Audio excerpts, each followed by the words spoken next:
بسم الله الرحمن الرحيم.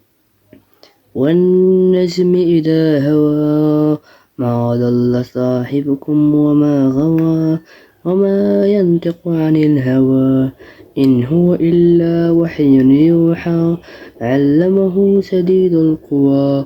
ذو مرة فاستوى وهو بالأفق الأعلى ثم دنا فتدلى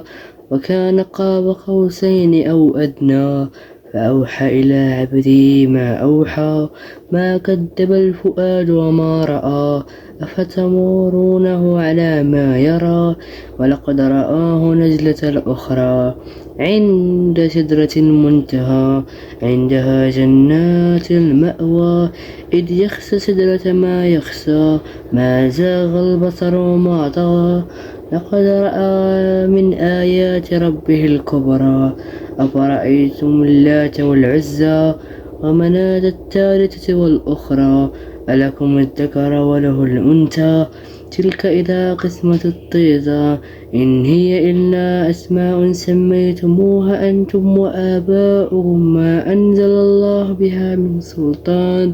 إن يتبعون إلا الظن وما تهوى الأنفس ولقد جاءهم من ربهم الهدى أما الإنسان ما تمنى ولله الآخرة والأولى وكم من مالك في السماوات لا تغني شفاعتهم شيئا إلا من بعد أن يأذن الله لمن يشاء ويرضى إن الذين لا يؤمنون بالآخرة ليسمون الملائكة تسمية الأنثى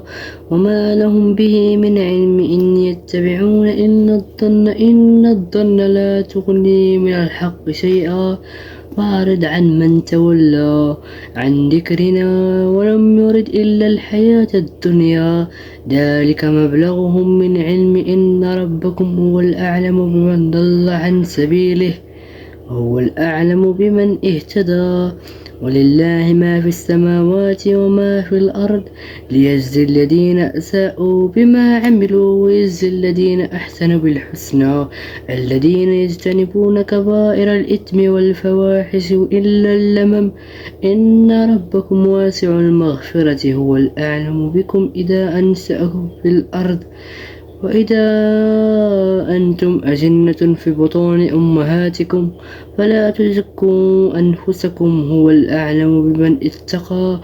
أفرأيت الذي تولى وأعطى قليلا وأذكى أعند علم الغيب فهو يرى أم لم ينبئ به في الصحف موسى وإبراهيم الذي وفى أفتذرون الأخرى وأن ليس للإنسان إلا ما سعى وأنه سيسعى سوف يرى ثم يجازئه جزاء الأوفى وأن إلى ربك المنتهى وأنه هو أضحك وأبكى وأنه هو أمات وأحيا وأنه خلق الزوجين الذكر والأنثى من نطفة إذا تمنى وأن عليها نشأة الأخرى وأنه هو الأغنى والأقنى